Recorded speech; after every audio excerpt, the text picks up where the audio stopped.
Ako nakitaan. Yung braso nila, punong-punong ng sugat. Alam mo ba ang masama yun? Alam mo, buti na lang talaga pinatawag ni Ma'am yung mga parents ko. Siyempre, parang hindi na maulit.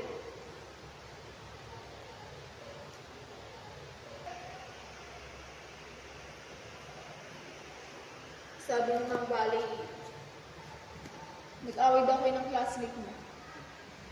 Ng kaibigan mo. Bakit ni Renz? Sabihin mo nga kay ate. Ah, anong nangyari, ha? Sabihin mo nga. Hindi ka man lang umuimik, ha?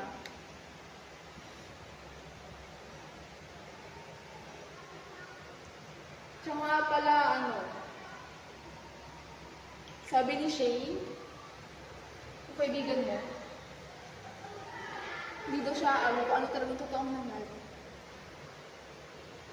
Rex, alam mo bang pwede mo ma-expel dyan, ha? Hindi. Hindi ko alam. Rex, ano to?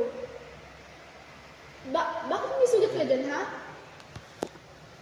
Alam mo, kailangan natin lagi ng bandage lang. Alam mo, hindi ka na nagsasabi kay ate, ha? Kung hindi ko pa nakita, hindi ko pa malalaman. Di ba dapat nagsasabi ka sa akin?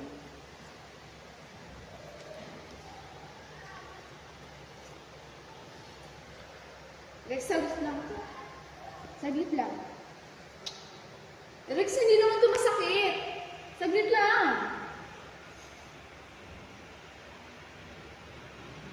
Rex, ano ba? Dito mo yung ulo mo, limot eh. Alam mo, nagbago ka na eh. Ha? Nagbago ka na. Diyos ka, Rex. Yung mga classmate mo doon, nag-practice na para sa graduation mo. Eh, ikaw, ha? Nasaan ka? Nasa harap ko ng guidance, Rex. Eh, bakit ka pala nandito? Lagi ka namang wala, ah.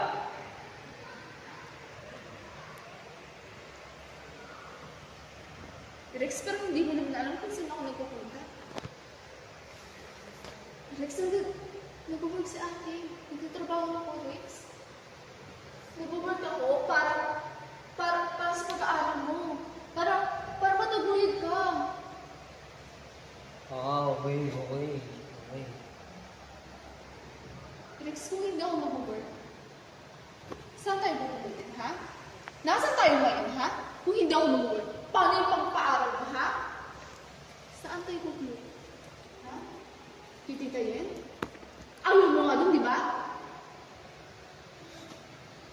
Parehas naman kayo ni Tita Yel, eh. Rex, ano ba? Ang ang sakit! Kumakak mo, ha? Hindi mo ako pwedeng bibinin. Kasi ate mo ako. Ako yung nagpapaaral sa'yo. Kaya umayos ka! Dito ka, ha? Umupo ka, ha? Hindi mo na gusto yung tawa sa dila mo, ha? Sobra ka na!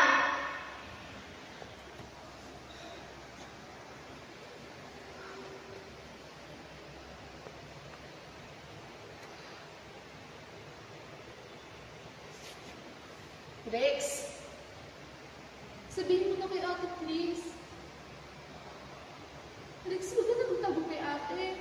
Sabihin mo na. Rex, matalino ka. With honor ka. With high pa nga, di ba? Tapos madami kang award. Rex, hindi ka ba nangihinayang? Ha? Hindi ka ba nangihinayang sa sarili mo? Kay Shane? Ha? Hindi ka ba nangihinayang? Rex, alam mo yung gastos natin ni Rex? Hindi biro magpaaral. Hindi ka ba nangihinayang? Rex? Gusto mo ba umiyak pa dito sa akin? Gusto mo ba bumuhod pa ako sa'yo? Gagawin ni Ate Rex. Ayos mo ng pag-aaral mo, Rex.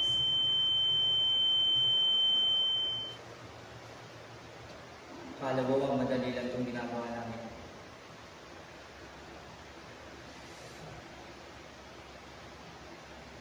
Hindi ko alam kung kaya ko.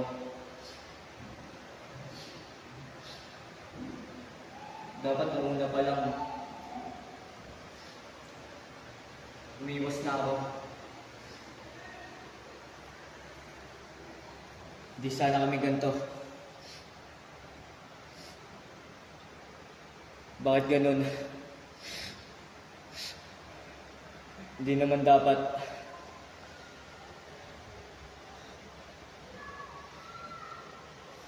Pero siya yung gusto ko, ate.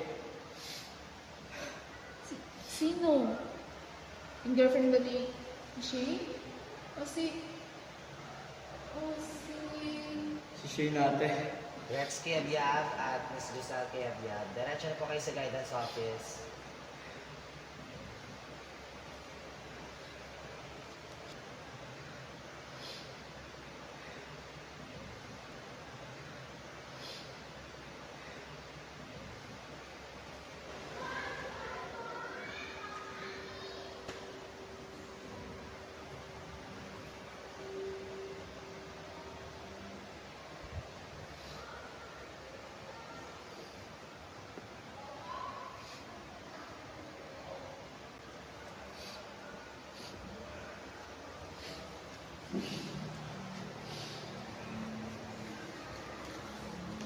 Rex,